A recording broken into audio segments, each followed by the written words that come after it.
Oke semuanya, Assalamualaikum warahmatullahi wabarakatuh. Berjumpa lagi dengan saya, Fri Sakti, di channel Inspirator Muda Indonesia. Kali ini ada berita yang sangat menarik untuk kita bahas ya. Ada berita, sebenarnya berita ini sudah viral dari kemarin, cuma baru terjadi hari ini, yaitu pelantikan Mas Ahaye menjadi menteri di salah satu kabinet Pak Jokowi. Padahal kalau kita kembali ke kehidupan sebelumnya, bukan kehidupan sebelumnya, kalau kita kembali ke masa-masa kemarin, Mas Ahaye ini gencar-gencarnya mengkritik pemerintahan Pak Jokowi, di mana salah satunya beliau mengkritik terkait Pak Jokowi lupa terhadap revolusi mental. Terus Mas Ahaye juga mengkritik terkait hutang pemerintah yang terus melambung dan sebagainya. Artinya secara ideologi memang Mas Ahaye ini kemarin karena posisinya bukan di pemerintahan, makanya dia mengkritik pemerintah. Tapi sekarang malah justru bergabung di pemerintahannya Pak Jokowi. Namun saya ucapkan selamat kepada Mas Ahaye. Semoga ini menjadi jalan yang bagus lah buat Mas Ahaye karena masih muda untuk istilahnya untuk mendapatkan jenjang karir yang lebih tinggi. Namun di sini yang perlu dibahas sebenarnya gini.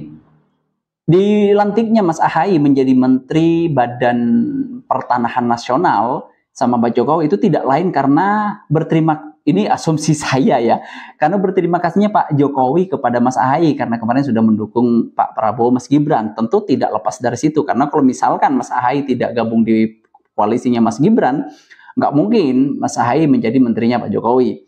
Nah, bisa jadi karena gini, Pak Jokowi ini saya akui menjadi orang yang hebat dalam dunia perpolitikan, tidak bisa terbaca langkahnya. Ibaratnya pemain catur, Pak Jokowi ini sudah di atasnya grandmaster, karena pemain catur itu ketika melangkahkan pion, pemain catur itu sudah bisa memprediksi 5-6 langkah ke depan, 4-5 langkah ke depan. Jadi orang yang tidak biasa main catur, dia hanya fokus pada langkah yang dia jalankan hari ini, yang dia jalankan saat itu. Tapi bagi orang yang biasa main catur, dia melangkahkan pion, sebenarnya dia sudah bisa melangkahkan, memprediksi, memperkirakan 3 langkah ke depan itu seperti apa.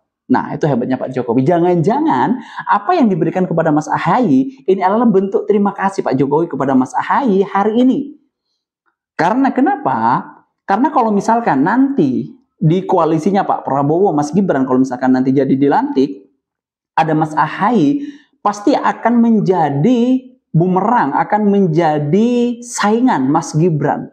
Karena Mas Ahaye nggak mungkin karirnya berhenti di menteri, nggak mungkin. Karena tahu sendiri Mas Ahaye ini sama Pak SBY menginginkan untuk Mas Ahaye ini bisa menjadi RI 1. Nah, ketika nanti kalau misalkan ada di kabinetnya Pak Prabowo ada Mas Ahaye, maka akan berlomba-lomba dua mahkota ini sama-sama anaknya mantan presiden akan berlomba-lomba untuk menjadi orang yang paling disorot media. Headline paling atas siapa? Nah, kalau misalkan yang jadi sorotan media adalah Mas Ahaye, yang menjadi headline di berbagai media Mas Ahaye, bisa jadi Mas Ahaye yang elektabilitasnya naik untuk 2029. Bisa jadi Mas Gibran malah tidak ada elektabilitasnya karena tidak mampu mengemban amanah sebagai wakil presiden misalkan. Nah, ini menjadi bumerang. Khawatir ini sudah dibaca oleh Pak Jokowi, sehingga Pak Jokowi memberikan hadiah menteri hari ini tapi tidak untuk Prabowo, tapi tidak untuk kabinetnya Pak Prabowo. Nah, kalau misalkan seperti itu, ini menarik untuk diperhatikan, menarik untuk dilihat. Kalau memang iya nanti di kabinetnya Pak Prabowo tidak ada Mas Ahaye, berarti rasa terima kasih itu sudah diberikan oleh Pak Jokowi karena sudah mendukung Gibran, sudah diberikan oleh Pak Jokowi menjadi menteri walaupun hanya sebatas 6 bulan, nggak nyampe 1 tahun karena nanti Oktober sudah pergantian presiden, khawatir nanti menteri-menterinya diganti oleh Pak Prabowo. Tapi kalau misalkan Pak Prabowo nanti memberikan mandat kepada Ahaye untuk menjadi salah satu menterinya, ini menjadi situasi yang sangat menarik untuk kita terus pantau siapa di antara dua anak mantan presiden ini yang berhasil untuk memberikan elektabilitas tinggi nantinya pastinya di tahun 2029. Nah, jadi kalau nanti yang disorot media nih kebanyakan Ahaye yang jadi headline Ahaye, ini bahaya buat Mas Gibran karena akan memberikan dukungan, memberikan lawan untuk nanti di tahun 2029.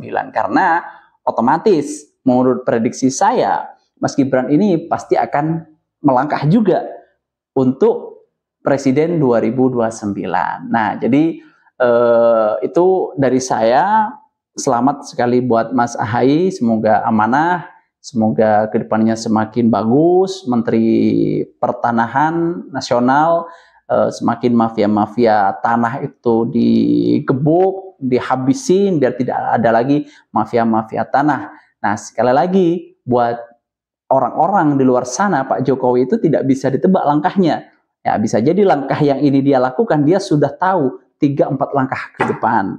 Jadi menarik untuk kita dibahas, menarik untuk kita terus dilihat ke depannya seperti apa. Kita tunggu apakah ini terima kasih yang diberikan oleh Pak Jokowi karena mendukung Mas Gibran, sehingga jangan berharap ketika kabinet Pak Prabowo nanti ada Mas Ahaye, atau nanti Mas Ahaye tetap menjadi menteri di kabinet Pak Prabowo kalau nanti sudah dilantik. Menarik untuk kita tunggu kelanjutannya. Mungkin itu saja dari saya. Sekali lagi selamat buat Mas Ahaye. Sudah tidak ada waktu, sudah tidak ada tempat, sudah tidak ada kesempatan untuk mengkritik pemerintahan Pak Jokowi karena Anda sudah berada di koalisi dan menteri dari Pak Jokowi. Mungkin itu saja dari saya. Wassalamualaikum warahmatullahi wabarakatuh.